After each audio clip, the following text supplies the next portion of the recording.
राज्यसभा में संविधान के 75 वर्ष पूरे होने पे जो बहस चल रही है उस पर आप क्या कहेंगे? और साथ ही साथ आज एक नई बहस छिड़ने वाली है सदन के अंदर, लोकसभा में, वो है वन नेशन वन इलेक्शन का बिल इंट्रोड्यूस जो है सरकार करने वाली। हम इस विधेयक का कड़ा विरोध करते हैं।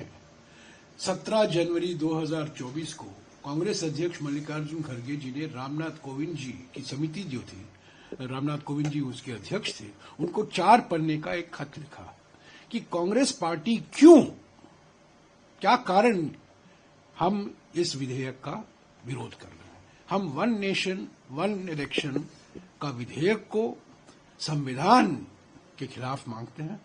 वो संविधान की मूल ढांचा जो है, बेसिक स्ट्रक्चर जो है, उसके खिलाफ है।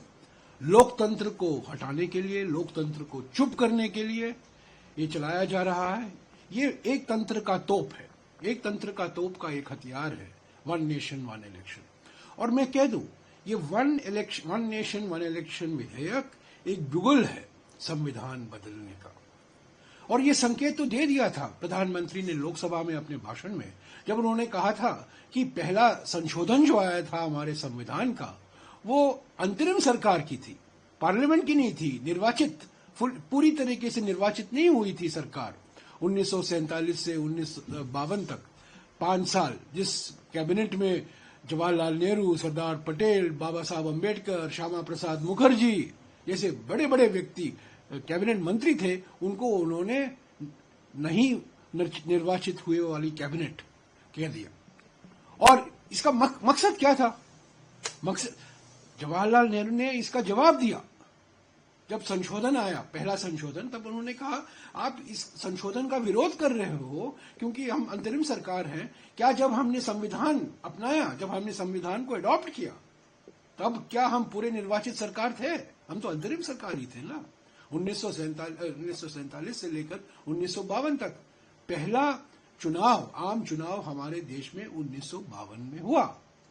और मैं याद दिला दूं बीजेपी वालों को, प्रधानमंत्री को, सभी को, कि जो मदर ऑफ डेमोक्रेसी कहते हैं, भारत के 3000-4000 पुराने इतिहास में पहली बार मत का अधिकार सभी को, महिलाओं को, दलितों को, आदिवासियों को, पिछड़े वर्गों को, अमीर को, गरीब को, सभी को पहली बार 1952 में प्राप्त हुआ। One man one vote, one woman one vote जो कहते हैं, वो कभी हमारे देश के इतिहास में नहीं था, कभी नहीं। दलित, आदिवासी, पिछड़े वर्ग, अमीर, गरीब, सभी को मत का अधिकार मिला 1952 के चुनाव से। तो मेरा ये मानना है कि ये one nation one election bill दरवाजा खोलता है संविधान को बदलने के लिए। ये नया संविधान लाना चाहते हैं, ये इनका दोगलापन दर्शाता है, हिपोक्रेसी दर्शाता है।